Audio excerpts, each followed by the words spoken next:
The Butcher's Masquerade, a pet show, the prize counter, and all their plans fall apart. Hello, crawlers, and welcome to episode, what we got, 24? Wow. Yeah. That's a lot. That is a lot. It's like half a year. Although I think we've gone longer because we've taken a few weeks breaks here and there. Yeah. But we are on the penultimate segment of our Book 5 review, which is The Butcher's Masquerade for the Dungeon Crawler Carl series. We are covering chapters 63 through 72 this episode, and it's a honker. It's a big old chunk. It is a lot. Not only that, but I was thinking there was a point where we were talking about trying to just go all the way to the end, and I'm so glad we didn't. Yeah, I guess we couldn't have done that, but it would have been nicer for me because where we cut off, I'm like, no, I want to keep reading. I know. Like the tension just keeps building and building and building. And the way things are falling apart, out of control of like the main characters, like all these little things happening, all of which can just completely nuke all their plans. Yeah, well, talk about nuking plans. There's the whole, okay, reveal the plan, it doesn't work. Don't reveal the plan, it does work.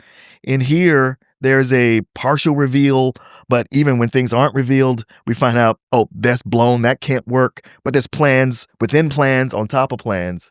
It's very confusing, and it all seems to be failing regardless of what it is. Right. Okay, let's go to plan C. Plan D? F? Like, how many letters do we make of plans? Just keep scrolling on down here.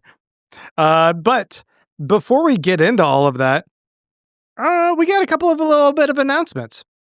We did our last episode, and after doing our last episode, I had a couple of people, I've had people throughout reach out to me and say, oh, you should be on TikTok. I was like, fine, I'll do it. I put us up on TikTok. Yeah. We got like a bunch of people following on there. Some engagement too. So that's kind of exciting. So you can follow us over on TikTok as well. I'll be slowly doling out the same clips I did from Instagram and YouTube over there. If you are more of a TikTok fan and you can engage there, we've gotten a lot of engagement, but we'll eventually catch up to where we are now. So we're getting some people that are going like, oh, you guys are just starting, huh? I hope you enjoyed the series. It's a good one. I'm like, we're well in it now. I can't wait to hear all the backlash again to Martin not liking the first part of the first book. Oh, that's right. I know, like that and like our political era. We'll just see how many times you can just like trigger people. Speaking of which, we had a discussion on our last episode, which was about if Rubio is real world attractive or dungeon attractive. I think it was dungeon sexy. Dungeon sexy. Real world sexy or dungeon sexy. We put up a poll. Oh, did you put up a poll? Not a poll. I put up a poll. What the fuck? I thought he was your friend. I gave them no other options. And 75% say you are dungeon sexy, my friend. Well, I guess thank you. But we did have some vocal supporters of you being real world sexy in the comments. Where are these polls? I have polls that I do always on the Spotify. Oh. So Spotify has this poll, so each episode gets a new poll. I don't even check Spotify. So. Yeah. Hey, but that brings something up. Like, as everybody knows, we have shirts. We have shirts up in the store at hellocrawlers.com/store. And that's a redirect to Printful, but yeah. Yeah. I've got one shirt up there already, and it's pretty much the art that we have as our logo, backdrop, whatever you want to call it. I'm probably going to have another shirt up by the time this episode comes out. Sweet. He's seen it. Yeah. Can I put it up on screen or is it a secret? Yeah, it says Dungeon Sexy. Dungeon Sexy. I had to jump on that. I think everybody else out there watching, at least a part of you, identifies as Dungeon Sexy. Well, you own it now. I guess I do. The polls have spoken. Yeah, the people have spoken. I am Dungeon Sexy, and you can be too. hellocrawlers.com/store. So perfect. Is it store or shop? Store. Okay, store. You can also just go to hellocrawlers.com and click on store at the top, and it'll also redirect you over there to get these. We have a couple of comments I also wanted to read because I was laughing at them. Rebecca over on Spotify says, does Rubio get nicer as the podcast goes on? Or does he keep up his I'm a jerk, deal with it thing. Super talented artist, but the tone is not what I would expect in either a professional or friendly setting. It's off-putting. Yeah, do you get fucking nicer in your comments? That's a good question.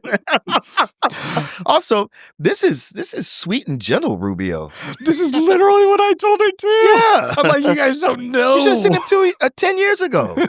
He has a whole other level he can. Oh my God. To be fair, 10 years ago, I was spinning out. I was hot on the heels of a divorce. Yeah. And probably some substance abuse at the time. I was in a very, very dark place. Fair enough. I'm a little bit better now. Okay. But I am still kind of a jerk. And I apologize to people who think that that's bad. Well, you're a lovable jerk. How about that? Thank you. Yeah, we can go that far. Yeah, and I'm not apologizing. Just stop at jerk. I think it's fine. I'm not apologizing to Grant either. Because you're a jerk. No, you deserve it. Hey, we have one more comment that I wanted to run by you guys because I thought it was interesting. I actually did hear this from a number of people as well. But I'm going to read the comment from AJ Multis, who says, I feel you guys judge Carl too harshly. The only way to fight back against the machine rolling over all of them is to survive, and there's no way to survive the dungeon without hurting others. Carl does his best to be ethical, but it takes bravery to sacrifice your ethics to break your people out of oppression and genocide. If all the crawlers abide traditional morals, they will have no power to stop the morally devoid death machine killing them, or to protect others from this. Which I thought was a good point. I don't think we've been anti-Carl at all. I think that there's just us diving into the idea of Carl potentially losing himself, potentially going crazy at times.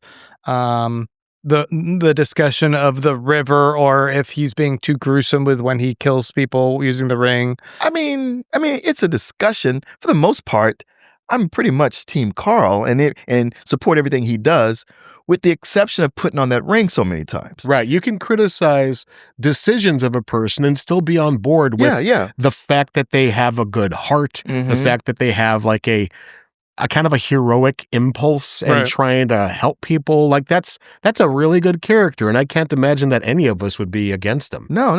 And he's in an extreme situation. Right. Yeah. But to be fair, the reason you don't like him putting on the ring is just because you don't feel men should wear jewelry. He keeps talking about that. It's got some weird thing about men and jewelry. You have to wear that necklace, Grant. It makes you look like a little prince, like a sweet, sweet little prince. No. Carl in the ring.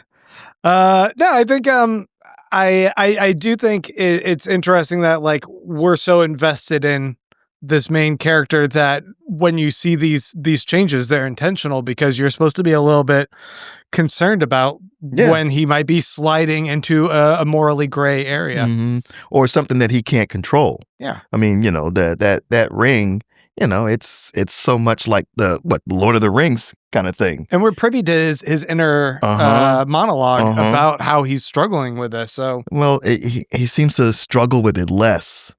Like it's getting a lot easier. A lot easier. Like at first he's a scumbag. It was it started as a little bit of a rationalization, and now it's not even that. He's just like, I'm about to kill something, so where's my ring? At a certain point, Walter White's not doing it for his family. Yeah, he just loves stomping hunters to death with his boot. Yeah, I foresee a point where Donut or Mordecai is saying like, hey, enough with the ring, and he says, fuck off. His response is, stay out of my business. Right. Maybe. Yeah. I mean, you guys know more than I, but I'm just saying the way this is going. I honestly don't remember that. I just think like I can see that trajectory.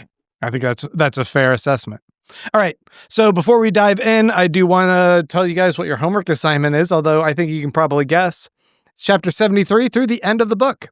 Just read all the way through the end, and you're going to be good to go, and you will be not disappointed or frustrated with us that we're holding you back from that sweet, sweet story. And I do have to say, this whole last section, what we're covering now and next week, is so dense with information and twists and lore and details. We're going to miss a lot of it. We're going to not cover the whole thing. So, oh my gosh, I was trying to make notes like as detailed as I could at first, and I was like, well, I'm not going to have time to just like get to the end of this segment if I keep at the pace I was going. So, oh, you make the notes as you're listening? I mean, I guess you would have to. Sometimes. Like sometimes I'm driving and I like try to remember certain things and I go back and like type stuff in. Other times I'll like just like lay down and just like listen and like do like this. Like if I listen all the way through the first time, I can go back and just like listen with jumping through to kind of hit those main points that I remember. So it's a balance. Yeah. Plus, what, we got 2 hours to do this, so. We got all night. Let's dive in with chapter 63. And Carl and Donut run into Signet and crew. Yeah. Although it's actually just Signet. And Carl's like, Donut, go ahead. And then like the lights go dim. The jazz music starts playing. The fireplace lights behind them. And he sits down next to her to have a little chat. And I feel it's implied. What do you guys think? Is it implied they bang? I know. No. I saw that in your note and I was like, wait, what? You don't think? No. I don't know. Why would that happen and not get mentioned? Right. He mentions her touching him and he is a little taken aback by how tender that moment is. Yeah. And he explicitly says, there's nothing sexual about this at all. I don't know. I'm skeptical. It explicitly says that. Does it? Yes. No, because like, here's what happens. It seems like there's this whole buildup, and then there's this scene we don't see. And it says 5 hours later or something like that. It jumps to the next part of the story, right? And he's thinking about like, how do I navigate this section where I'm going to ask her to do something that I have to also in a way keep secret from the people that are watching. And I think he does it during lovemaking. No, clearly, later on, we find out that in a scene we didn't see, he has started to tell her about the larger world. Yeah, he has. That's not what I mean. Just move on. This is terrible and stupid. I'm just thinking there was a build up to a sexual tension moment and then a time jump, and I feel like when that happens in storytelling, it allows the ambiguity that you could just kind of put what you want there. Not that ambiguous though. I think they banged. Well, you want to get some upvotes? Post it to Reddit. I mean, look, if they did, then what he does next is really, really cruel. Because he set her up to fail? He does feel appropriately guilty. Yeah, about he feels that. guilty about it. But it's tit for tat, I feel a little bit in their relationship. Because she's topless. That'd be tit for tit, I think. No, it's because she set up the cat thing. She like kidnapped Donut in the very first time they met. Yeah. Yeah. She like got him to help her, and then he's over that. They're all over that. They have a toxic relationship, and it's will they again after another 5 hour jump. Oh, okay. And that's my theory. You guys disagree? Okay. Yeah, it's dumb. Okay. You didn't read the book. I know. Tell me you didn't read the book without telling me you didn't read the book. Fair. Okay, fine. Let us know in the comments. Did they? They didn't. Okay, fine. But we do get an interesting little detail in her tattoos. Mm-hmm. We see like that little boy. I forget the name of the little boy tattoo that she had. He falls in a little pool of water, and a fish helps him out. Yeah.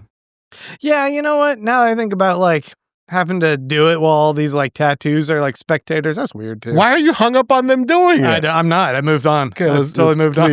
Yeah. Is this an extension of Breastgate? I mean, it's a new theory. It's a new gate. I feel like sex gate. I don't know what to call it. It's a bit confusing in as much as Signet seems to be this very sexual character, but then she was also described her face as being scary or even horrific. So it's hard to parse these two things. I mean, if we're going to still linger on the subject, I would say that. Let's move on. Move on. All right, let's move on. Jeez. So Carl wants to subtly unlock her mind. I think we actually left off in the previous chapter before this where they were talking about putting the pebble on the train tracks to just cause the derailment that causes people to unlock. And I think Signet in particular is very significant for Carl to try to unlock because she's an elite. Right. And very dangerous, and she's also controlled by a game system. What does it mean to unlock a person in that kind of precious position? Yeah, and I've got to say that this whole scene with them talking alone and that ball starting to roll was the first part of this book where I was kind of excited that Signet's here, because the rest of it I was like, oh, we still have the. I felt like you, Martin, where it was like, oh, we're still gonna do Vengeance of the Daughter side quest shit. But at this point, I'm like, oh, okay, like there's a little bit more meat to this story. Sure. And then you got Zev breaking in like, Carl, I really wish you wouldn't do this. You shouldn't do this. And I'm like, Zev, shut up. Can we talk if you're not going to give more information than you really shouldn't do this, then stay out of it. Yeah, can we talk about Zev through this whole section where she's just like being contrarian to Carl, to the point where I'm like, what team? Are you on our team or not? We did find out, to be fair to her, that her whole family got killed because she wouldn't like swear fealty to the fascist people that are employing her. So yeah, but now that her family's dead, she's got nothing to lose. What's going on? She's in a very desperate situation, I think. Like I can't blame her for trying to keep everything on the up and up. Yes, well, we can. But yes, yeah, we totally do. Because it's a thing where when you want somebody to not do a thing and you say don't do it, they're going to do it unless you give them a why. You can't just keep saying just don't. Like it almost makes me feel like it's performative. Like Zeb has to act on behalf of Borand / Valte and say these lines. Interesting. So she has to be, don't do that, cut it out. But because she's not going any further, like, no, actually, seriously, I need you to not do that because of this and this and this. Because she's not doing that, it's just that she has to be the nag. Okay, that makes sense. I mean, maybe it's also that she's like, fuck, you're gonna make all this like paperwork I gotta do. I hate paperwork. But I don't know. It just feels weird that like she's supposed to be on our side, but she's also just trying to hold back. I get Mordecai's motivations. He's always like, don't do that because I want you to live and you're being reckless and dangerous. That's going to potentially get you killed. Yeah. Hers is just more of like, cut it out. I'm the bureaucracy. That's a pain to the storyline. I think there's a little bit of her wanting them to live also. Yeah. I mean, I love what you just brought up. To me, it was always like I'm asking you or I'm telling you not to do this for your own good, but without more information, right? Gonna keep going unless you give me a good reason not to. Could be. Well, we jump ahead after Carl and Signet have sex, and there are 7 sponsor gifts that have all been given to other crawlers with notes that these go to Donut. And this is, this is ominous. Carl's looking through all of these items. There's a recharge wand scroll. There's a tiara. There's sheet music. There's a ball peen hammer, which is an enchanted hammer of fast forward with a number 7 etched on it. There's an enchanted stick of Cascadia's Screams, which was given to the Pop-Offs. It also has a number 7 etched on it. There's Pana's Tears, which I think was given to Carl. Yep. And then there's Scolopendra. I think I did a typo here, so now I'm not really sure what this potion was called. It's obviously undo potion. Adoption. It's an undo potion, so it undoes the Scolopendra hex that went on whomever. The transformation spell. Yeah. So it could be done to Grimaldi and his people from floor 3. It could be used for... Could turn Tina the T-Rex back into a bear. But they said, specifically, don't use it on her. Right. But so that was the one person we know not to use that on. We also got some interesting notes from like the rest of the crew. Metalark, apparently a lot of the crew from Metalark are still around. Yeah. And they're going down the stairwell. I do appreciate that we don't have to meet all of those people to know that they're around. You know, it adds texture and richness to know that they're still somewhere in the background. Right. But we don't have to spend a bunch of active time with them in the actual text. Yeah. Right. And there was this question that I had as I was kind of reading all of this that I wanted to run by you guys as well, which was there's clearly been this sponsor group. It's the what are they called? The Open Intellect Pacifist Action Network. I'm wondering if we had to go back as a homework assignment and try and find what was the key moment or moments that made them key in on Carl and crew and be like, you're our man for this crawl. I wonder what it is. Because it would have to be in those first 2 books before, like, when did they become a sponsor? In 3? Well, when he was on the talk show and had his, his back and forth with Maestro? Yeah, with Maestro, and then start talking to the audience about, rising up and, the rebellion. He starts first speaking to a rebellion. Yeah, I bet you're right. And then the fact that he had a crowd cheering and then went to do that and got a positive response, I would think that would be the moment when they were like, "Ooh, this guy right here." There's got to be something as well to Carl's stubbornness that he doesn't bend on his ethical and moral stances. He draws a hard line and brings others into the tent with him if they agree with his charge, rather than kind of being wishy-washy about certain things and being like, well, if you guys think we should just kind of go down, we can do that. And so he's like, no, we're going to stay here. We're going to fight. We're going to try and save as many people as we can. You're with me or you're not. Get lost. Yeah. He doesn't have the attitude of, this is what I'm doing.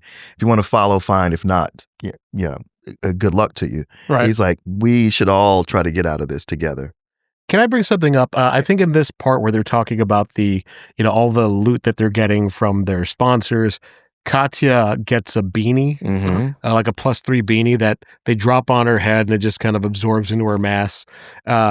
With, gives her +3 to all of her stats, and also like this knockback spell. I need my personal space, which just feels perfect for her. Yeah, in a way, like that she is this person. I need my space. Yeah. But I do like that the detail of just putting it on top of her head and it automatically equips. And like they found out earlier when I think Louis was experimenting while Carl was gone at some point, finding out that they could equip stuff to Katya by like just throwing it on her head, essentially.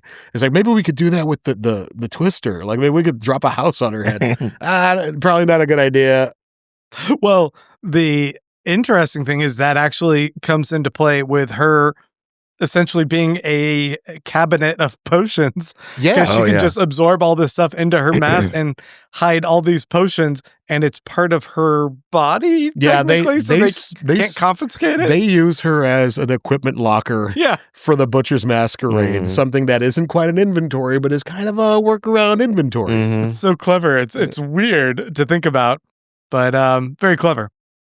So we had that note also in the previous chapters where Signet was talking about never have like a single point of failure. And we get that right here because Carl has to talk about like we have to have our outward plan, which everyone is aware of, as well as our secret plan, which is, the only way to communicate a secret plan is either by going to the bathroom or having intimate sex with Signet so you can whisper the secret plan. So one way or the other, I'm going to let it go. What are you looking up? I'm just trying to find the actual definition for annoying. Hey, well, at least he's not talking about Lost. Oh my gosh. Could I bring up some things? So there's a lot of parallels I've been noticing. Do you want to lose listeners or watchers? However people absorb this thing, I apologize. All right, so we jump to a scene where we learned they're going to be getting a royal escort because they're going to be bringing all sorts of extras that are going to be part of the backup to Donut's performance. There's some technical rules about like who can be backup. Like Tina, the big dinosaur, could not be a backup for Mongo's performance, but she can be for Donut's. Although it seems like the other velociraptors could be backup for Mongo, just not Big Tina. Not the big allosaur. Yeah. So they have, let's see, it's Samantha. The Cretans are technically allotted there. It's not going to be Bomo and Sledge. It's going to be the other two. Clayton and Barry Sullen. I was like, you guys know the I just know the real guys' names. Yeah. So I guess those two, a couple of the dinos, and then Big Tina. Right. So all of them, I guess Samantha's part of the backup dancers, which is also silly to me. But that was her in, and then when she's in, it doesn't really matter. And then Donut's bringing Brittany as her +1. Carl's going stag. Mm-hmm. Yeah. And then eventually Donut ends up a loser like Carl, and loses Brittany as her +1. Because Brittany, she goes up the levels required to get into the top 10 by, I guess, seeing Queen Imogen? Both seeing her and then also, I guess, being in her presence without getting killed or something maybe. Yeah. But also all of the people that are watching. It was the most watched moment. Oh, yeah. Up till that point. And activating her shield. Yeah. So all of that just bumped her enough into the top 50. That's wild. Yeah, it was a cool moment because that what comes on the heels of that is Imogen kind of building up her speech to Carl to try and kill Brittany as like a proving point. Right. And she can't do it because now she's an honorary guest because she's in the top 50. Yeah, it's like that whole thing that Ferdinand tried to do to Mongo. Right. We're just talking and then like, oh, by the way, zap. Brittany and her shield spell. She's like a scared octopus that just inks the moment. Something like offsets it. Like just the moment it gets a little bit frightened. Or like Grant, he just shits. Oh, why are you saying that? I don't know why I like play along with your mean things. But he's so mean. He's such a jerk. You've never seen him see a mouse. Carl's seeing all of these items, right? I already listed off these 7 items. A couple of them have the number 7, and he starts piecing together like maybe that's in reference to floor 7. Right. This has something to do with it since we're on floor 6, because what else could a 7 mean, really? Except for that there's 7 items. Maybe that's... Anyway. But he starts thinking, okay, if they're giving all these items to Donut, is it because they think everyone else is going to die except Donut? Well, he already kind of knows that. Like they mentioned somewhere in the earlier chapters that because it is now a Valte run season, they kind of want to zero all the top crawlers out. Yeah. Uh-huh. And so they're going to do that at the Butcher's Masquerade. Like that is going to be the moment where they cut all of the top crawlers to start their own sort of thing. Is that what it is? Because I kept losing the thread on why they wanted to zero out the top crawlers. Yeah, well, that's what they assumed, I think. I'm not entirely sure if it was like a positive thing or if it was just kind of an assumption, but they had talked about that a little bit in the past section. Yeah. So everybody's getting items to give to Donut, even Prepotente, and they're all, I guess everybody's kind of like, what is this? I'm kind of concerned. Is she the only one Donut, who's just like, oh, I'm just happy to get all these prizes. Right. But then, like, part of me also thinks, could they all be setting up Donut to be the sacrificial lamb? Right. Here's a cool detail, is Carl said they all expect her to survive. That's why they're giving her all this stuff, which is also why my lawyer had her co-sign on as the board or part of the board for our new corporation that we formed, which we haven't heard anything about until now. Right. Yeah. That's all. Everything with Quasar is all. Oh yeah, earlier, but that you didn't know about. This happened. So somewhere that we haven't seen, they've formed a corporation that Donut is now on the board for. Right, because we saw Quasar with Jennifer popping in to have an additional secret conversation with Carl and Donut in Oren's office. But now it seems like, okay, did they form a corporation from that? Because now they have that, and then later they're talking to Empress Denathia, and she seems kind of bitter. It seems like they're making some kind of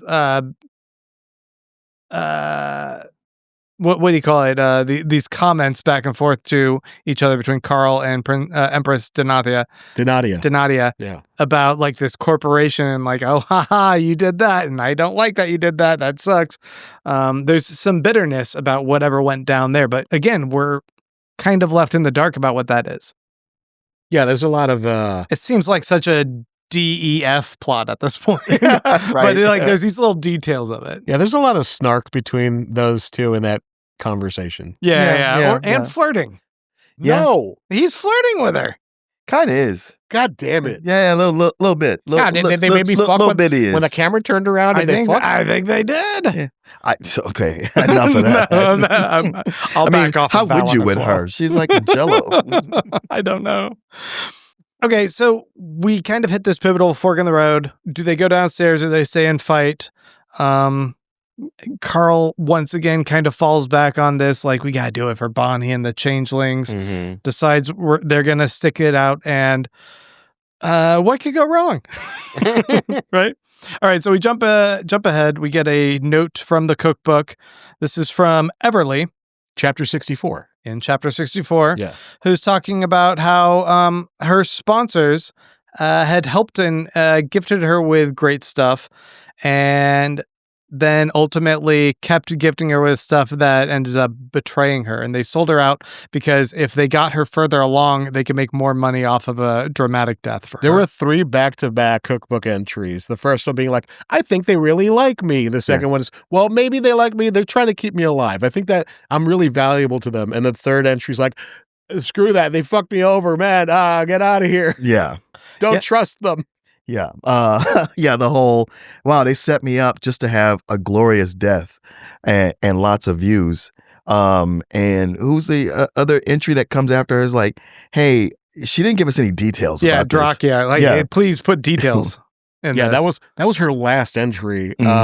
Be more thorough. We don't know why she got taken out or what the betrayal was. So Carl's like, oh, you want me to be thorough?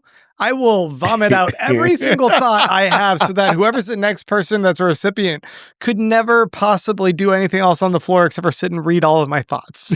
Well, I was thinking up to this point that we're reading everybody else's entries, and where are Carl's entries? Well, now we found them. Yeah. Now they're coming in hot and heavy. But Carl talks about how he's just like constantly doing this stream of thought, like composing notes even while he's playing video games and just dropping it into the book.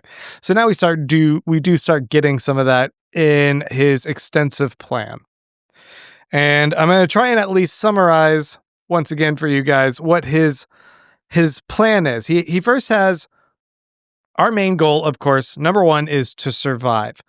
But then he says, here's our other goals in reverse order. From least important to most important. Least important, if we can do this Tina quest, the recital, sure, let's try and do that. Let's try and figure it out. His second least important one, this is a little bit of a knock to Katya, kill Eva. It'd be nice to do. She's there. Like, I think that's what he says. Yeah. It'd be a nice little gift to do, I guess, whatever. Third, save the changelings if they can. A little bit more important, trying to do that. Like, I think he realizes that the end goal of the, how that could benefit him, that he kind of followed through with that, is valuable. And I think he's got that soft heart. He'd like to keep his word. Yeah, he'd like to keep his word. But there are other things that are more important than that, and it might not be doable. Yeah. And then next, kill Queen Imogen, which seems daunting. Right? Yeah. She's a country boss. Yeah. It seems like they're going to die. Then, oddly enough, his next most important is kill Lucia Marr. I love Florin. I got dibs on that one. Yeah. Nobody fucking touch her. But at the same time, I'm like Eva, 50 player skulls. Lucia Marr does not have that many player skulls. She's a crazy loose cannon, but they don't know that Eva's got 50 player skulls at this point, I don't think. Oh, he doesn't? No, I think she had like 13 or 14. How many does Lucia Marr have? Probably 6 or something? I don't know. I don't know. Guessed. But she's just a loose cannon. She's a dangerous force that is a big threat to Donut. Like, she has vowed to kill Donut. Also, consider that they've vanquished Eva before. She slipped away, right? But took her hand. It's like she's not as big of a threat as Lucia Marr is. Yeah. If we could meet with her every 3 days and take another hand every time we see her, we'll be fine. Yeah, about 9 days, I think we're good. The last one, the most important after survive, is kill every hunter, which feels a little bit more like a mark of pride for Carl that he said, hey, we're going to kill all of you. And now he's like, I really want to check that one off the list. Yeah. Got to do it. I mean, he's kind of vowed it. And by accomplishing that goal, it's going to change the crawls from that point forward. Yeah, that could have a huge impact. Aside from just like, oh, I did it, Yeah. They get everyone to sign this contract to agree to it. Signed Katya, Imani, Ellie, GCB, WR, NW, Princess Donut, the Queen Anne Chunk, Florin, Louis, Faraz, Lena, and her. She signs on behalf of her whole team. Batista and Chris. I do laugh how Florin? 30% of them signed begrudgingly. Yeah. Grumbling. You're gonna get us all killed. Yeah, Ellie. You're gonna get us all killed, Carl. Or I think we should go down early. Yeah. And yet they don't. They stick by Carl, which is probably a good call. We also get some stats, which I thought is interesting to have a little bit of an update. There are 59,000 crawlers still alive. 23,000 are still on the floor. The other ones have already gone down. So they actually have successfully got like over half of the crawlers down to the next floor. I think a lot of them are still just trying like line up in the stairs as of this update. There's 264 hunters left, 73 of which are going to be and 73 crawlers at the party. 264, all the hunters go to the party. 73 crawlers go to the party.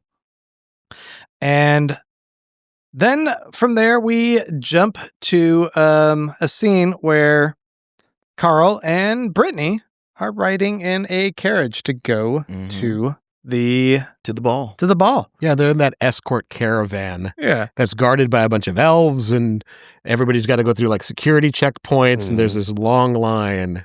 They keep talking about Brittany wearing this magical fur coat. And she's uncomfortable in it. She hates it. It's itchy. She wants to take it off. That was brilliant. But we don't know what this coat is. We eventually learn that it's a coat made of all these little Batista moth or butterfly pets, the Deluminator ones. Babies. The what? The Beanie Babies. The Beanie Babies. She's wearing an ugly coat of Beanie Babies because that's once again a loophole. So they found all these different loopholes to bring stuff in. What do they call slate butterflies? Slate butterfly. Right. Yeah. And in fact, as soon as they get in, there's this cool sequence where they test and have one go out and take out one of the lights. Yeah. I don't know what the end goal there is. That wasn't a test. That was the warning light.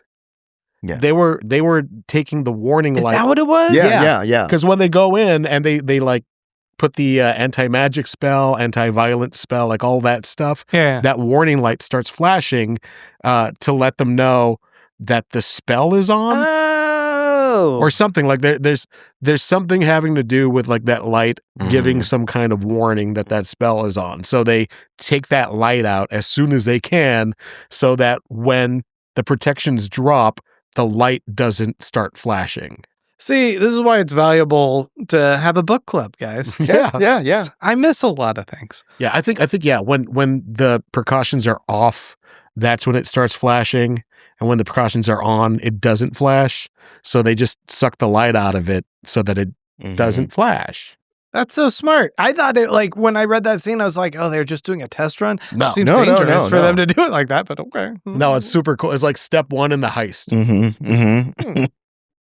Okay. A couple other details I wanted to mention before we jump to the next chapter. Ren, Surrendelgore, aka Ren, has a giant meatball creature named Garrett who walks around looking like a massive meatwad. Yeah. She's that dog soldier lady that Donut hates because she's a dog. Right. But she also has a bellyache or tummy-ache as a pet, which I think one of the elf guards said, that thing will eat your dinosaur. Yeah. So there's like 2 reasons why now Donut hates Ren. They are dealing with they've also brought in one of their carts Signet. Wink, wink. In the very back cart. It's a changeling named Pearson. Okay, who is the other changeling? What's his name? There's some other guy who's kind of running point for them. Yeah, there's this other guy named Gideon. Who's Gideon? I think he's just like a background character. Is he a changeling? He was probably like one of those dudes who Carl added to his chat back in the 3rd floor in the Iron Tangle. Oh, it's another crawler. Yeah. Okay.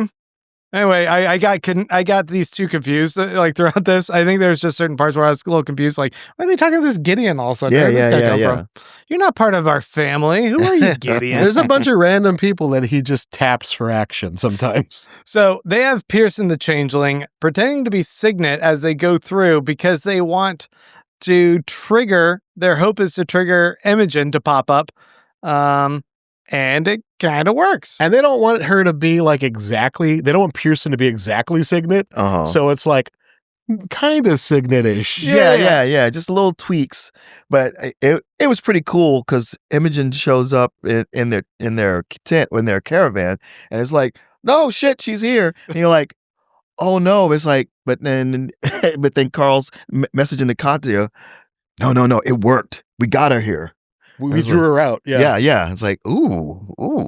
But who they get is for Queen Imogen, it's apparently a woman who looks just like a Fetchy, a person who us the reader don't really have much of a relationship with because we only knew Fetchy through seeing the play-by-plays of how she ends up dying later. Yeah, the recap, she was with that team of African fighters. Yeah. And she's a medic. Yeah, she's came a medic. Down. Yeah. And she lost her teamed up with Florin. And then there was the big battle where she dies because Lucia Marr sets him up and makes Florin shoot at the dog, and it actually deflects right into Fetchy. Yeah, and she and Florin have a history, and they were like a couple. Yeah. And they ended up both going into the dungeon, I believe. Did they have a history before the dungeon? I think so. I think it's alluded to. Yeah, it does seem to allude to that. Okay, that would make more sense then. Not to be like dismissive of this relationship. I'm like, yeah, okay, you're like really heartbroken, but we're all trying to survive, and that was like a 3-week relationship within a dungeon. They haven't been in the dungeon that long for him to be that broken up about it. Yeah, it's sad. But let's not kill everyone for vengeance here. Like, what the hell, dude? You have all the best takes this episode. I'm so heartless.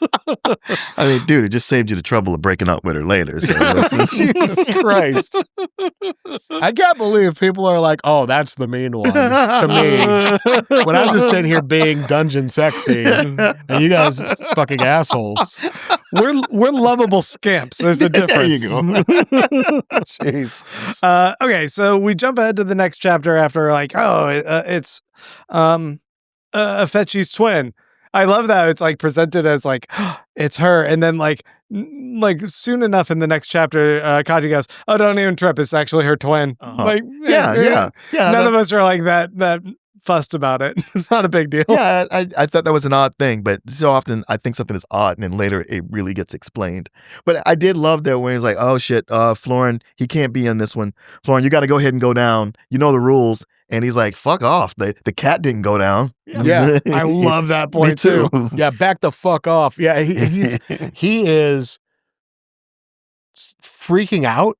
Like, you could tell that he's really fucking angry. Yeah. And he apparently was like pacing before the thing. And it really feels like they're kind of going after him because I thought he was going to be the guy to fuck up. Yeah, right. Because of the Afechi thing, and also because Lucia Marr killed Afechi, and she's also going to be in the room with them. Like, it really feels like everything is kind of angled for that to be the breaking point. Yeah, it's like they set this up to like, oh, let's watch what happens with Florin.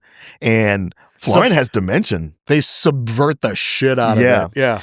I would say this segment of chapters is the core reason why we're getting a prequel book called Crocodile, all about Florin. Oh, right. Like, he's so fascinating. He was already kind of like this interesting character, especially like him also like kind of having this breakdown and like hugging Carl in the last book. But this part right here, his interaction with Lucia Marr, how he navigates the Afechi thing, he's a force and someone you do want on your team. It ultimately seems like, oh, you're a scary guy who can deal with the emotional baggage and navigate that in a way that you can still be a formidable threat that's on our side. So that's exciting. Yeah. All right, so when we jump into this next chapter, we kind of learn that the whole castle was mapped out by the turtle. And we learn some of the, I guess they mentioned this earlier briefly, I think, about the turtle having this mapping ability too, Edgar. But this is where we dive a bit more into, hey, this thing is protected by magic, but one of the things we kind of know about magic is magic still has to kind of have some control source, and that control source is in a control room. It's these soul crystals. So now we have this heist plot. It's a fucking heist. Once again, it's a heist. You have the Mission Impossible room with soul crystals in the knock list, and you got to have Samantha drop down on a wire and go through the vent, drop down on the wire. It feels like they've totally set up all these beats for it. Oh, go ahead. Well, I just thought about what major thing we skipped. Oh, which was Queen Imogen explaining the Butcher's Masquerade. Oh, well, actually, that happens later. Like, what happens in this chapter is they jump to talking about, like, here's the structure of the castle, and then they jump back into the conversation with her. Oh, okay. All right. But then please. We're getting there. All right. Don't let me just skip us ahead. Yeah, it was just that they wanted to explain a little bit more. Like, they keep doing these kind of flashbacks to the planning phase of what they intend to do to try and disrupt things in the magically bonded castle, so that they can capture the flag, capture the castle, and defeat the boss, avoid Signet's storyline that'll get Carl killed, right, and ultimately have the upper hand when they probably want to kill all the hunters at some point. Right, yeah, because I guess once the protection shut off, it's going to be a free-for-all with the hunters coming after them. Right. And they got probably the elves too, so they want to be ready and not get caught unaware. Right. They have so in addition to knowing that they're going to try and infiltrate to get the soul crystals, they have this Gideon guy who I guess was mentioned in a previous book. I just kind of forgot. Is going to be one of the crawlers outside of the castle who's going to engage the elves and get them to engage in a battle outside of the castle so that they clear the control room. That's kind of their access point there. Meanwhile, I guess they're also going to use a butterfly to take off the alarm. And they had some whole plan that they were hoping to execute before Queen Imogen even gets there to kind of start a battle, and just kind of, it seems like they wanted to ruin the party before the party can even really start. Right. And then they realized that they weren't going to be able to do that without people dying. Like, it was like so heavily protected even before Imogen gets there that was a fool's errand. Yeah, every step they take towards their goal, there is some kind of thing that makes them have to rethink their plan. Right. So then we jump back to the carriage and Imogen. The AI gives a little bit of a a rundown of Imogen, and it's like, this is the baddest of the bad. She's really evil. At least there was some redeeming qualities to some of the other bosses, like the juicer guy liked to help at a hedgehog rescue clinic. Yeah. He volunteered at a hedgehog rescue, and that goose loved reading to children. Actually, there have been several bosses that you've killed that love reading to children.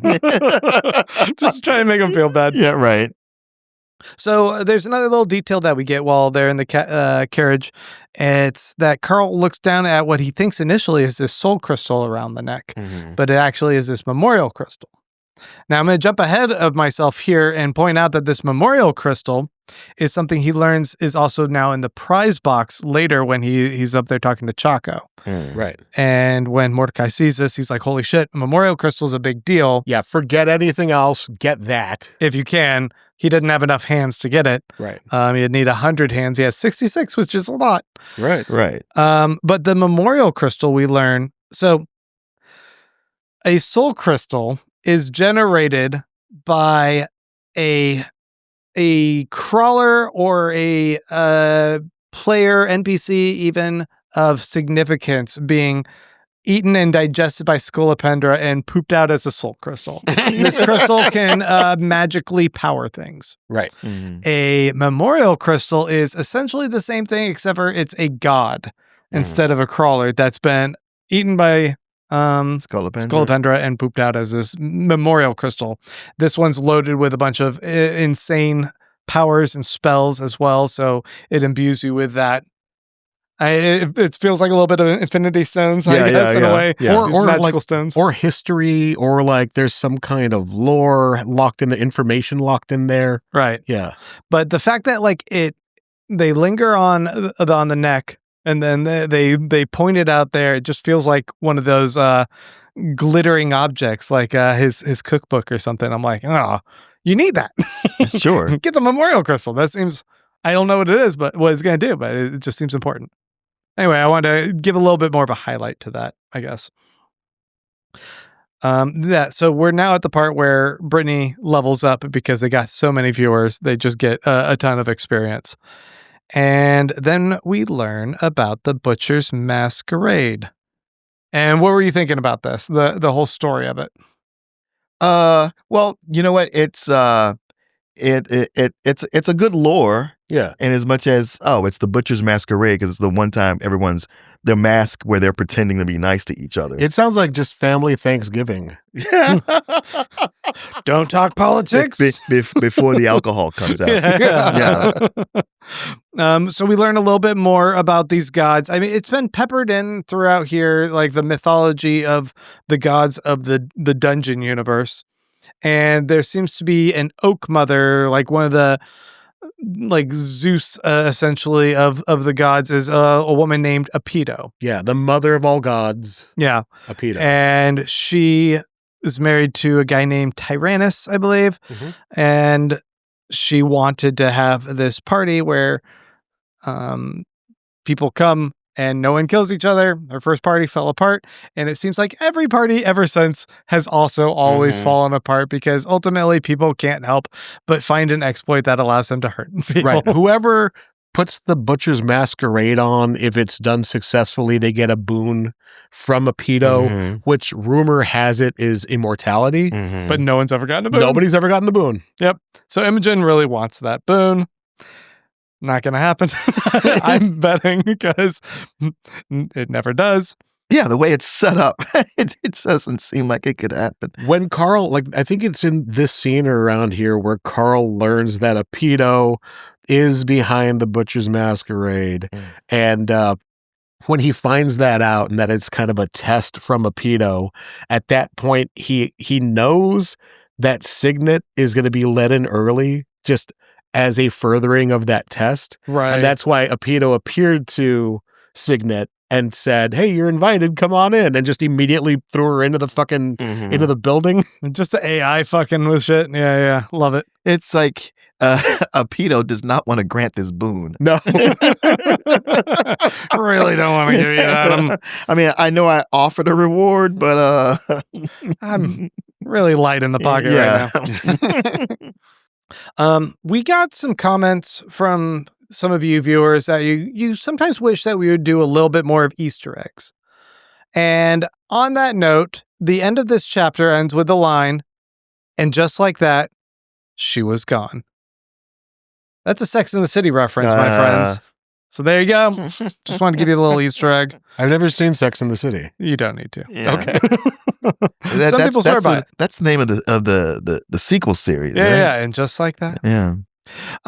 Chapter 66 starts with Carl saying essentially that the castle is this big complex Borg cube, but there's all these like different like rooms and channels and stuff. It's way denser and more elaborate than it seems on the outside when it just seems like this simple cube. In fact, even when they approach the castle, they can see it's actually really fine articulated detail on the outside that he's just kind of in awe. Yeah, it looks like marble, but it's really wood. Yeah.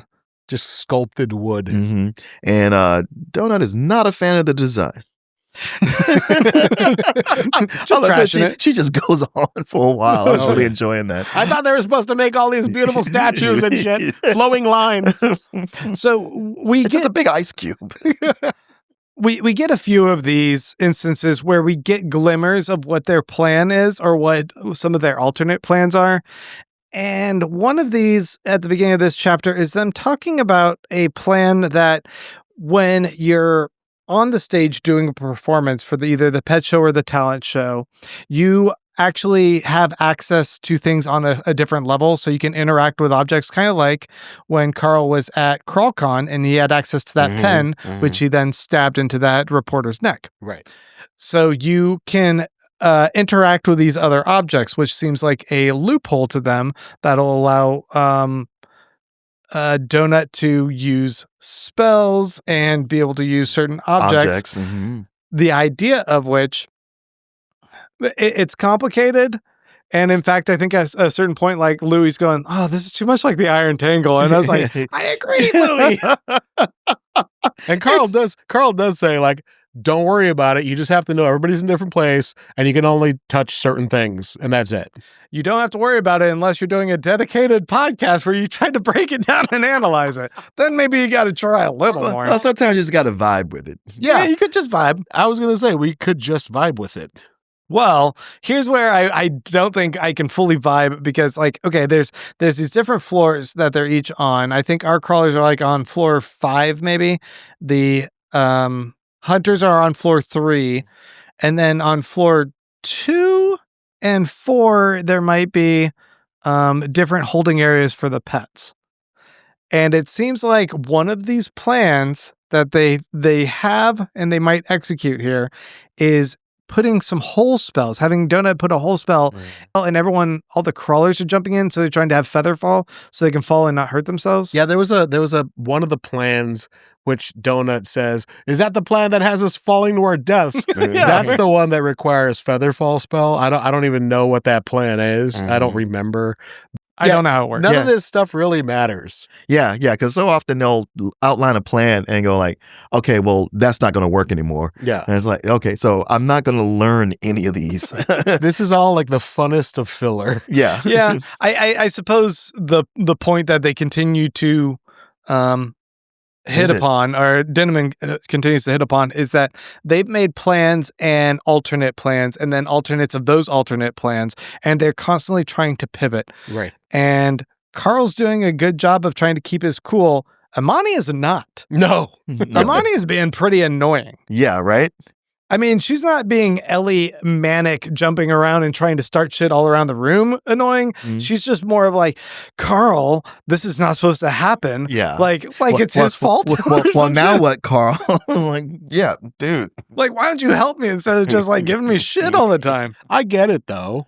I guess, but like, it doesn't help to just go, like, well, Carl, what are we going to do? Yeah. I don't know.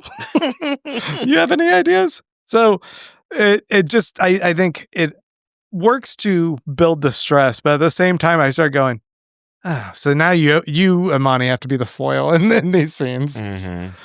I guess the characters have to kind of rotate who's going to be that role at times.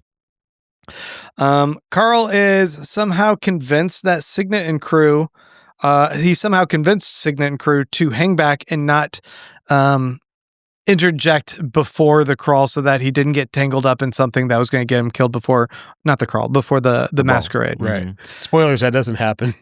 It doesn't happen. But he did convince her prior to the invite from Apido to hang downstairs and like enter in through this basement subterranean level with Sledge. Right.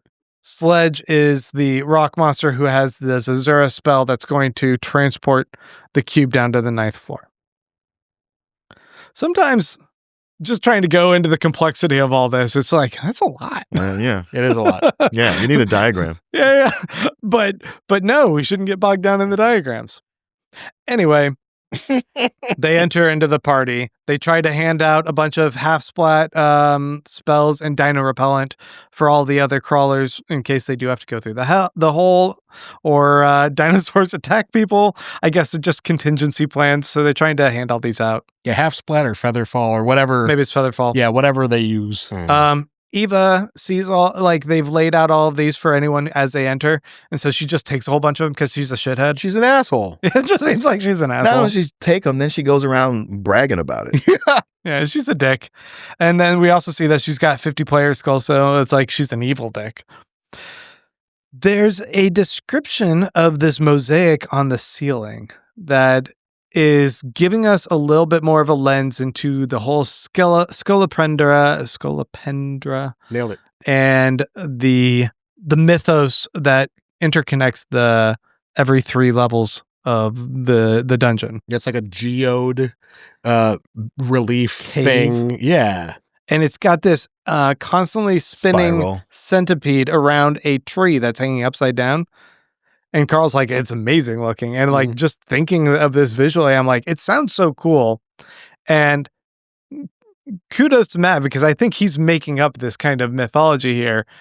And it does seem like it pulls from these ideas of mythology from other cultures, from history. Yeah, it just seems like a cool idea. A lot of the gods and the stories of the gods and the inspiration for different myths and lore in the book series are from like regular myths, like things that we can look up Wikipedia articles about. So right. Now, is the idea that these people, these aliens, have been on Earth before our culture and influenced like our myths, and that's what this is coming from? I think there have been some allusions to that, and how different planets have myths that are all very similar. And it might be like them kind of cross-pollinating, or there being some kind of truth to some of this stuff, or it just be something that's seeded along with, life on planets. But it feels like while Denman's like made a playground of adapting and pulling bits of mythology here and there to kind of backfill his world, he's also whole cloth made up his own core mythology with this Scolopendra thing. Yeah. Because this is a story that Mordecai says in the second book. This is a story that actually never really made it to Earth. So he gets to make that his framework and kind of own that one, and then drop in, Zeus pops up here, or Cerberus is little brother. There's all these like different celestial pantheons that kind of cross-pollinate in this story. Yeah, it's very cool. So we get into the room. We see that cool tapestry or mosaic on the ceiling. There's a prize counter. Chaco's hanging out back there. The judges pop up. They Empress Denadia, as well as a couple other judges that are aliens, are gonna be judging the contest. So they just get to come hang out as apparitions, whatever, and drink as well. And Vra enters and walks up to Carl to start talking some shit. And Carl quickly, as soon as he sees her, messages Boatmo and Sledge. It's like, go. There's a couple of like endings of chapters where I think Denman loves to be like, go, go, go. Right at the end. Go, Samantha, go. Like whenever there's that prime opportunity to execute their plan because of something. When Vrog came in, it was like a West Side Story scene in my head. It was like one of the jets just came in. Snapping at him. Oh, no. We're going to have a dance off. It's like, oh, shit. She just scurries right up to them. Yeah. So much of the following chapters, when the party actually now has started and takes off, just feels like high school drama club. It does. Well, that whole thing with Vrog being all aggro and other hunters are like, Jesus, just let it go already. You find out that once you take away the ability for violence, they all just seem like dramatic babies because they can't follow it up with anything else. And so it's just like, me over here. They're just all like bitching and then Ellie just seems to be zipping over here and like gossiping and then zipping over there and like gossiping and be like, oh my God, that's so crazy. It all just feels like a trashy high school musical. Yeah, it's ridiculous. in the way you kind of hope it would be. Yeah. There's just, it's so constant all the time. And each one I just go, you guys are kind of cringy embarrassing at this point. But one thing it does do a good job of is ratcheting up the tension because like I mentioned before, all the different dynamics of the different, relationships that we've built up and how a lot of them have kind of broken or fractured.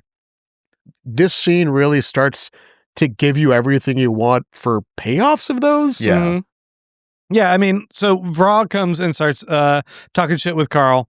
And while that's happening, we get the background scene, like you guys just illuminated me on what was actually going on, is Brittany using one of Batista's little moths to take out the warning light, which that makes a lot more sense than her just doing a test run. Yeah. We don't see Batista. Is he even... We haven't heard Batista through these chapters now that I think about it, right? What that guy's up to? He signed all the plans. Yeah, signed the plans, but nothing since. Right, he's not in the drama. If he's not a top 50, maybe he's doing some other shenanigans. I think he was. I thought he was one of the ones who was saying like, "I'm not in the top 50, and I don't want to be." Oh yeah, maybe. I don't remember. Yeah, I don't know. He's not here. We learned that Carl's birthday is in April. We do. So that's important. But we never learned his last name. It's true. Yeah, we've never heard his last name. I don't think, spoilers, we hear his last name in this series up to where we are now. Like at book 7, doesn't even mention his last name. And a lot of people are going to be disappointed because his name is actually Carlos Montemayor. No! I thought he was a white! You heard it here first. Carlos Montemayor. Oh, man.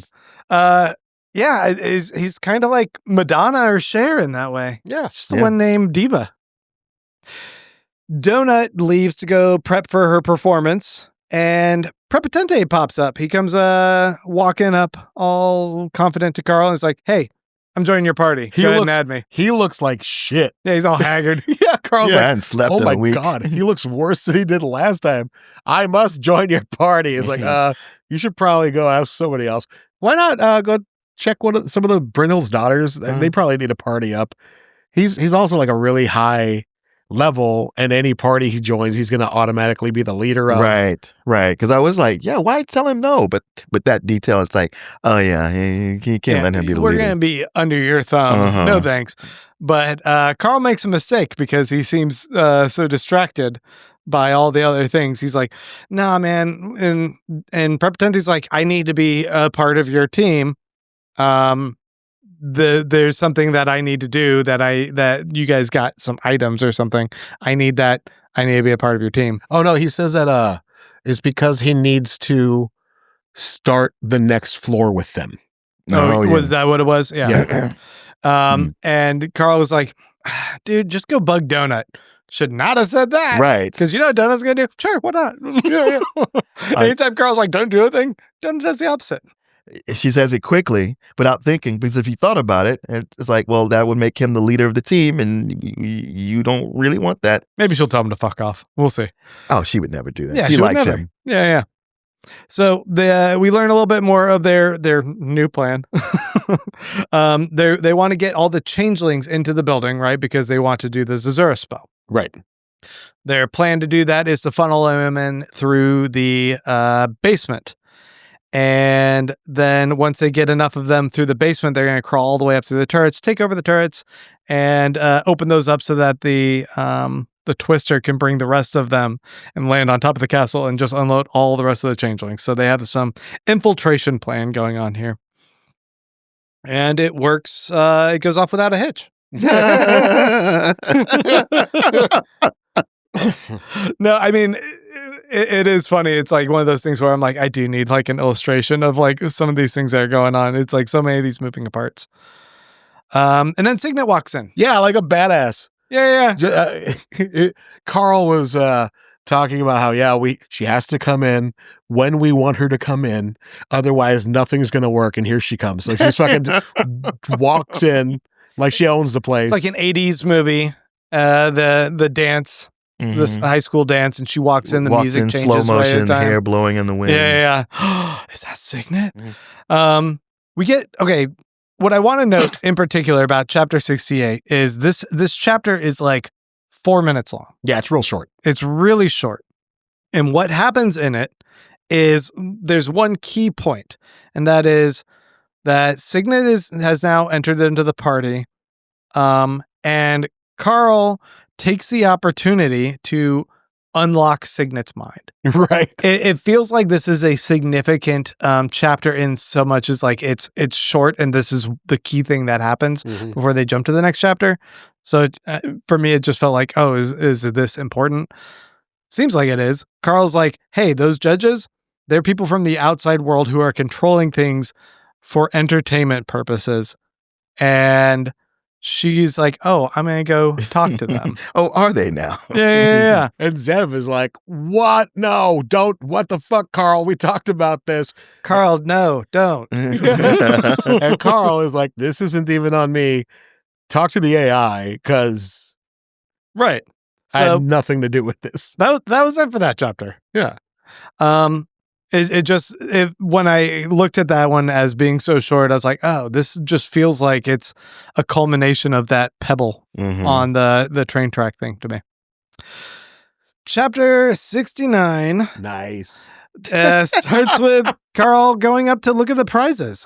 This is his big opportunity to check out all the prizes. He's got the most hands of anyone. He's got 66. So he should be able to get something pretty sweet. It makes Chaco kind of go, wow, that's a lot. Yeah.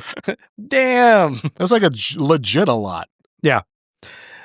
He talks a little bit to Chaco and kind of wants to understand a little bit more of the backstory between him and Mordecai. The most we kind of glean from this is that Chaco did something that he had to do in order to save their lives.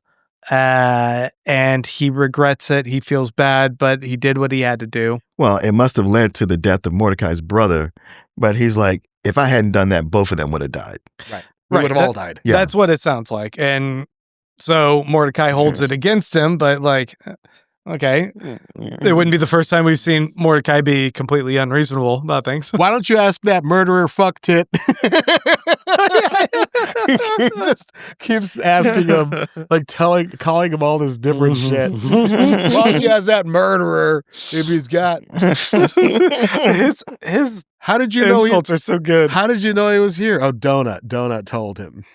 But Chaco gives a warning to Carl that is essentially like, you get far enough in this dungeon, they eventually will no longer have you fighting outside forces. They'll turn you against everyone in your party.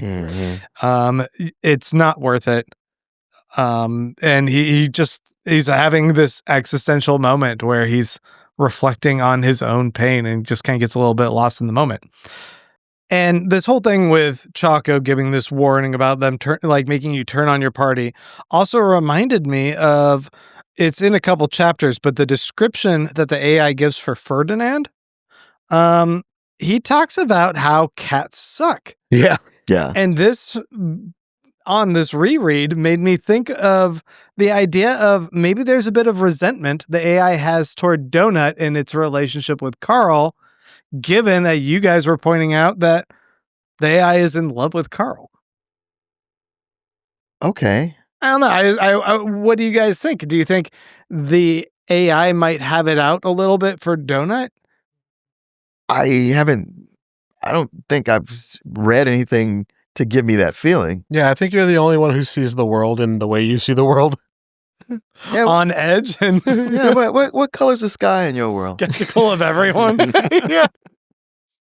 Anyway, it just made me think that if Chaco's giving these warnings like, oh, you could turn on your own party, and then the AI is like, cats all suck and they all look out for themselves, then it makes me think like the AI could, in the future, try and do something about Donut. Oh, no, the AI is just telling the truth.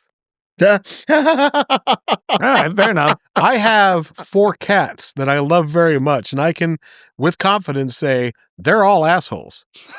Fair. And if you It's not die, deep. they'll eat your corpse. As soon as you're dead. I believe that a dog will wait till it's actively starving to start eating your corpse. Cats, I think, have like 45 minutes before they're like, look, food. Give a little nibble. Not moving? This tastes way better than I thought. Yeah. Guys, you got to get over here. This was here the whole time? Chaco also is a bard. We learned that Chaco is a bard. And in the conversation with Carl, when he's like looking for stuff for Donut. Sorry, a singing bat-winged wolf man. Yeah. That's ridiculous. Again, this is a hard sell to get people into this series. Yeah. Like I've done it with many people already, but most people kind of nope out at, no, there's like, it's great. There's a talking cat. And then, it's a dungeon. Yeah, you can't do it that way. It's Andor, man. This guy is fighting against the system. He's going to tear it down. Okay, so anyway, Chaco gives some advice actually for some spells that could help Donut and some scrolls with her singing. He has a little bit of like light, and he's like, "Oh, she does sing? Oh, really? How good is she? Wow, she's managed these kind of spells." It just felt like, oh, there's some life and a little bit of joy in that commonality, right, that he was finding there. He seems like a good dude. He does. Yeah, you're like, come on, Mordecai, give the guy a break. Mordecai probably needs him as a friend, and he needs to patch that shit up. Just hug it out, bro. We also meet Zabit. Zabit is an alien, one of the hunters who's also looking at the boxes, the prize boxes. And he's got this really detached robotic voice, but there's something about the whole interaction that made me like sympathetic to this hunter. Oh, absolutely. Yeah. Yeah. Because Carl's like, oh, you think you're a big man hunting people who don't want to be hunted, who don't even want to be here. And Does it make you feel strong? Yeah. And you're like, no. And he's like, I'd rather not, but this is the only way for my people to survive. Yeah. Matter of fact, if I were you, I would feel the same way you do. Carl's like, yeah, but Well, anyway. If the universe fucking system sucks. Yeah. If the universe is so big, why can't you go someplace where you could be at peace? He goes, well, you'd think that it would be that way, don't you? And he's like, fuck. Oh, shit. I want to channel my rage at you, and I can't. Stop making me feel bad about you guys. And if this isn't just more social commentary, I don't know what is. Right? Yeah. Yeah. Everyone is struggling, and if you put yourself in other people's shoes, I think you can kind of relate a little bit more. But yeah, we're coming across a lot of these hunters, like the all the different accountants. Yeah, are the ones who are like, yeah, I was just supposed to be here for a little bit, or I just came to drink. I think there was a good line earlier in the book. I don't remember who says it or what, but I remember the line being something like, "When big things happen, remember that they're also happening to the little people or the little things too," which is a really, really cool line and something I think we could all learn from. Let's never learn anything from these. These are just books, guys. I don't know why you're trying to be political about it. Shout out to all of you listeners that I banned from our show. Get out of here. there's a couple other interesting prizes that Carl sees. There was a 7th floor upgrade that Prepotente already claimed that gives you pole position. You guys know what pole position is? It's going first in a race. So like in F1, when you get pole position, you're first. You're the first car. Oh, I used to play that video game. There's a video game called Pole Position. Yeah, but I didn't know what it meant. Yeah. I used to play that game too. At the arcades. Yeah. Prepotente already snagged this. And it seemed like he snagged this before he went and talked to Carl about, like, let me on your team. And then there's a lore book for floor 8, which Carl grabs. He wants to get that memorial crystal. He can't afford it. So he grabs this lore crystal or this lore book for floor 8. He grabs a shrink wand, some singing spell of skedaddle that is recommended to him by Chaco for Donut, some feather fall and heal potions. I do like that Carl's like, so how many hands do I need to get that crystal? You know what? Hold that for me. I'll be back for it. And he's like, no, you won't. Yeah. You can't just go kill a bunch of people and get enough hands. Everything's going to shut down and I'm going to disappear. It's not going to happen. Yeah, and if you do, you get the hands in boxes. Yeah. So they totally should get to pool their money. That's what you can do at Putt-Putt. Right. They should get to do it. But he wouldn't be able to access them without a safe room, and there are no safe rooms in the building. So we get to the pet shows. First up, there's a guy from Team Flamingo. We don't really get this guy's name, but he's got a stone hawk named Gimli. He talks about it. Prepotente gets up on stage with Bianca.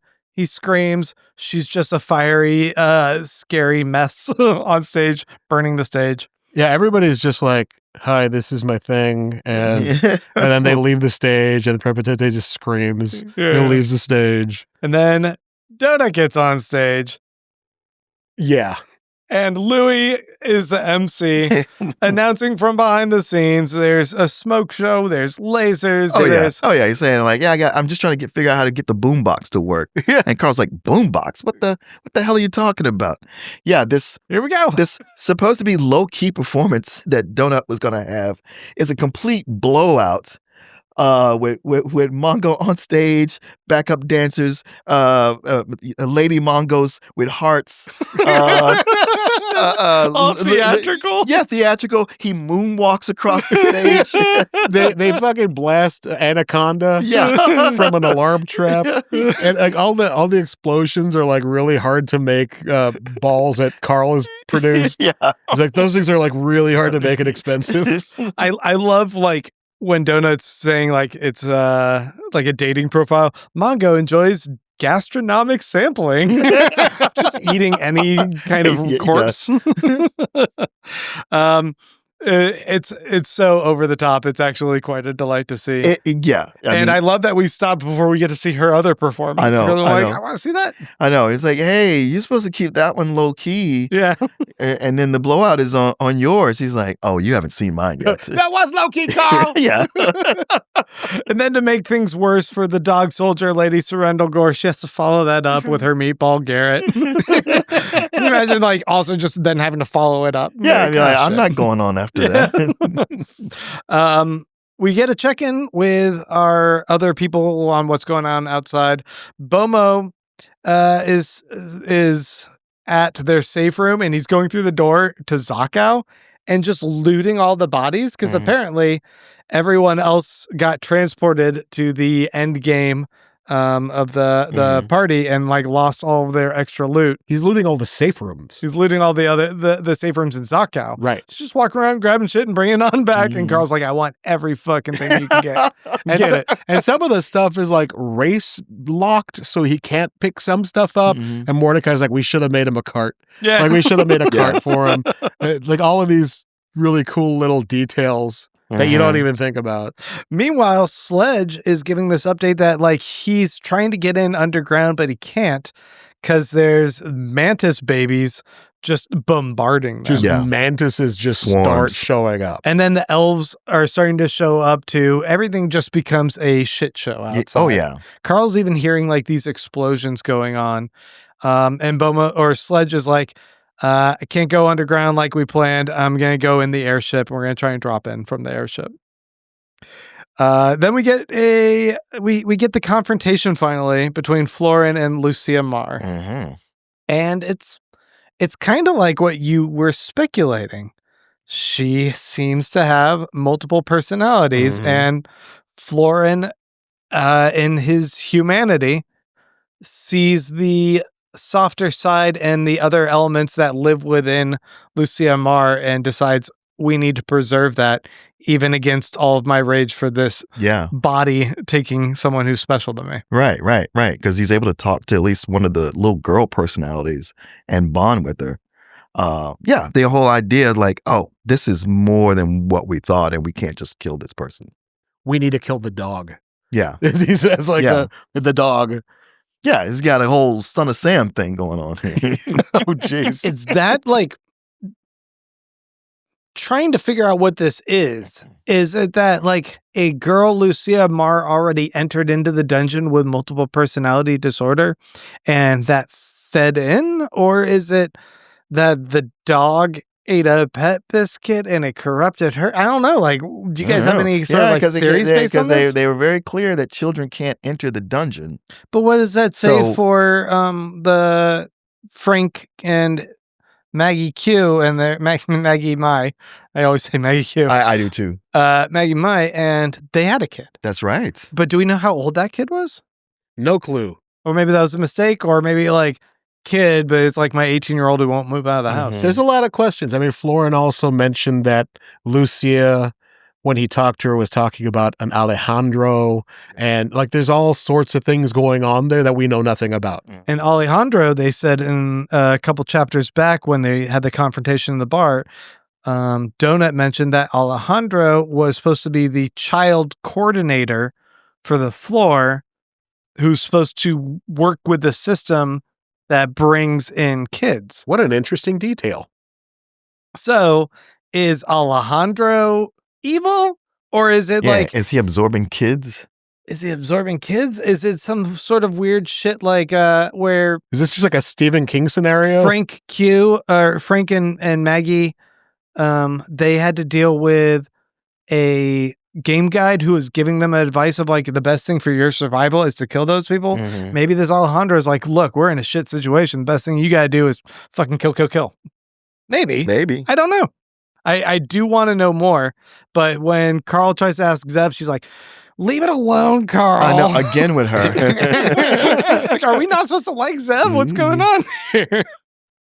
And then Ferdinand shows up. Yeah, she's like, everything's not about you. I'm like, I didn't say it was about me. It's about this over here. Oh yeah, Ferdinand. He shows up because at some point he was like, hey, darling, hey, toots. I don't know what he's saying to Donut. Hey, we gotta just sleaze. How about I come over to where you are? Like we gotta get closer physically, like, and I'm the most handsome boy. I'm the handsomest boy in the castle. He when he shows up, Carl then gives the command to Samantha, go. And this is where we get a flashback to learning that all those what we thought were like air ducts all around the castle are actually these secret little cat tunnels. Yeah, for Ferdinand to pass tunnels around. for the pet cat. Yeah. Okay, I guess that's a contrivance that works well for our heroes to exploit. You see, sometimes people have that for hamsters. Yeah. That's how I saw it. It's a similar thing. It's so weird. So he can just sneak all around the castle. Yeah, being a pervert, as they say. So Samantha, they've now hatched this plan because Louis, of all people, is like, oh, I recognize what this is. I think it's actually a means for Ferdinand the cat to move around the castle. Maybe we can exploit this with having Donut go through there, or he also suggests Katya turning into like a slug. Yeah, she's like, I'm not doing that. I'm not turning into a slug.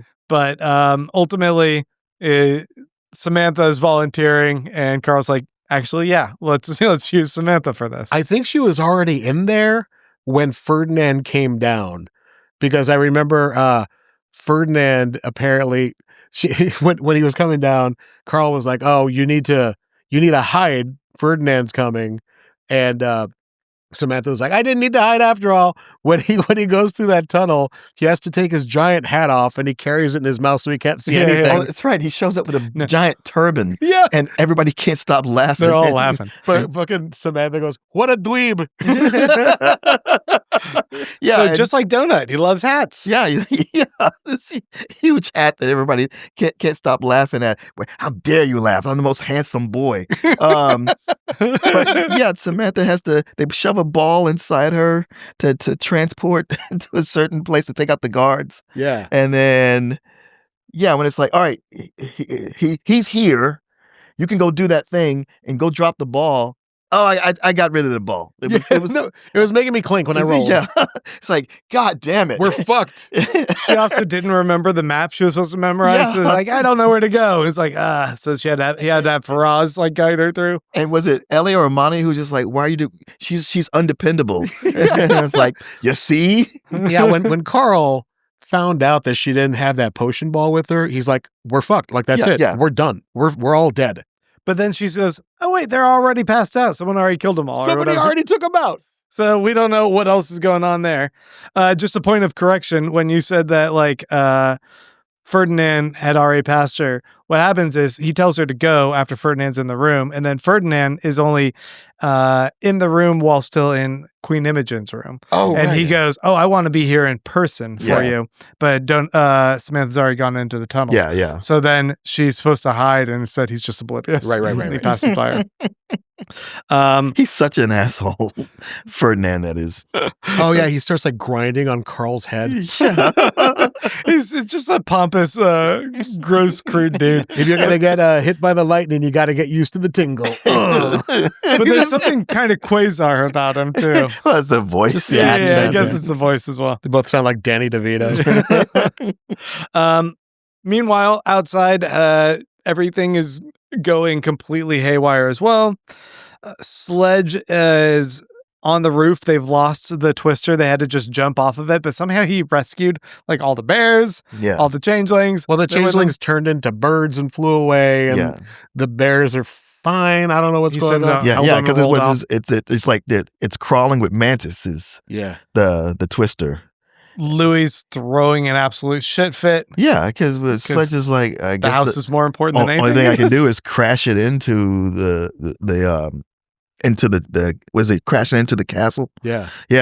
Well, he says like, I still have the controller for it though. So he's like, I can use it just like in GTA. Yeah. And then he's like, just like GTA. He's like so excited, like a little nerd kid. He's like, I'm going to do the GTA thing. He's like, yeah, buddy, you do that. So he's going to take and like have these dangling bombs just kind of run into the two remaining turrets. And somewhere take there, them out. Somewhere there, Carl's like, the sink is running. Right. Carl.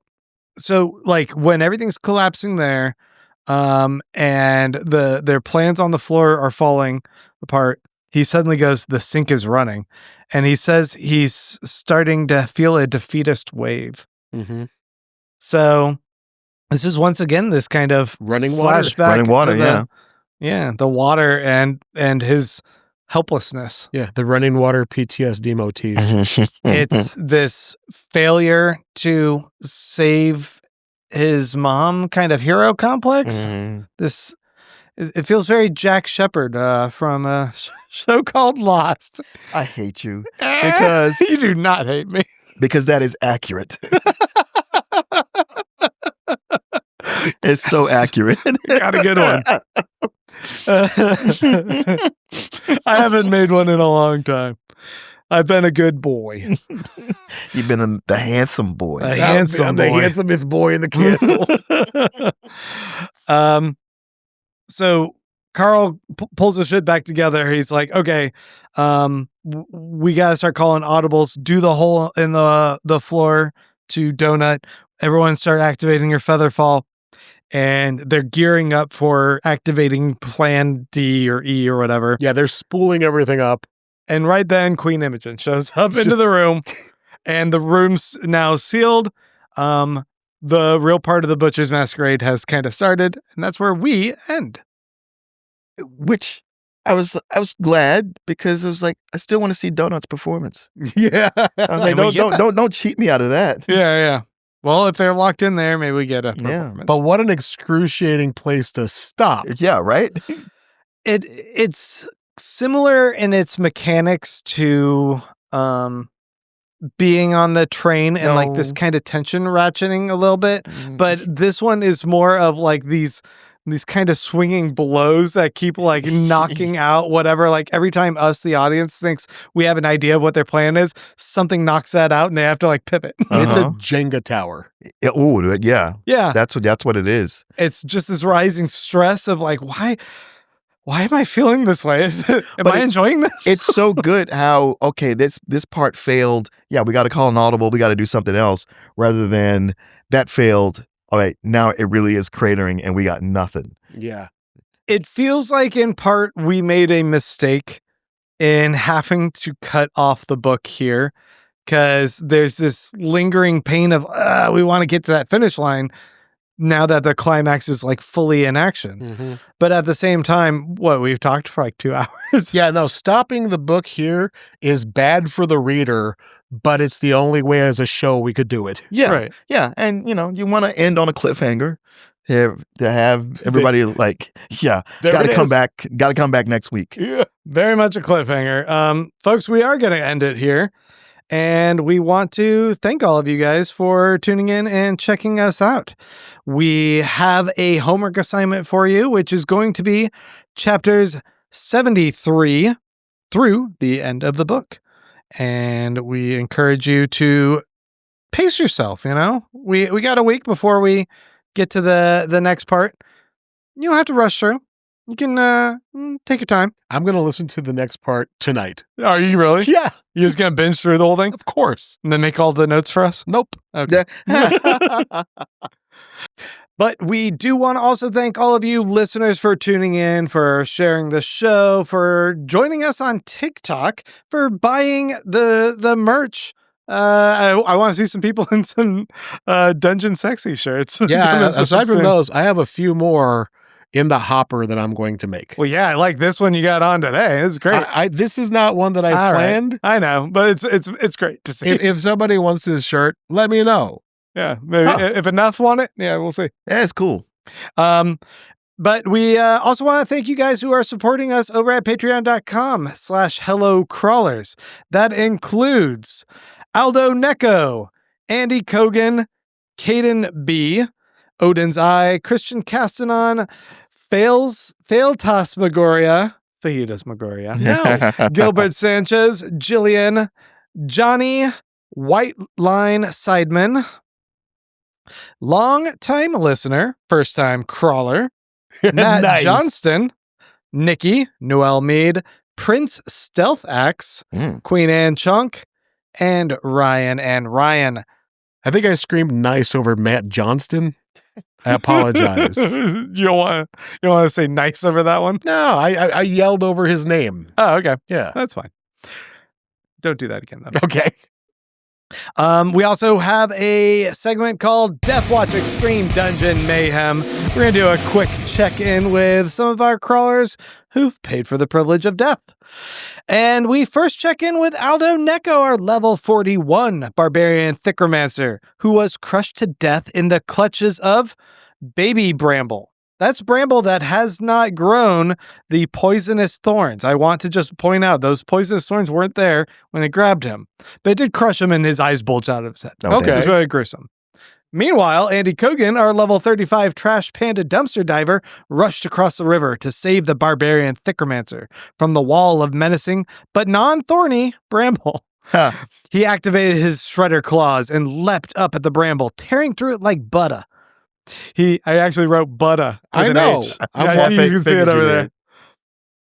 He tore the barbarian from the Bramble and dragged him across the river to the other side. Aldo awoke on the riverbank and looked up to see a raccoon man staring at him. Andy Kogan, level 35, trash panda dumpster diver. Inactive. Huh?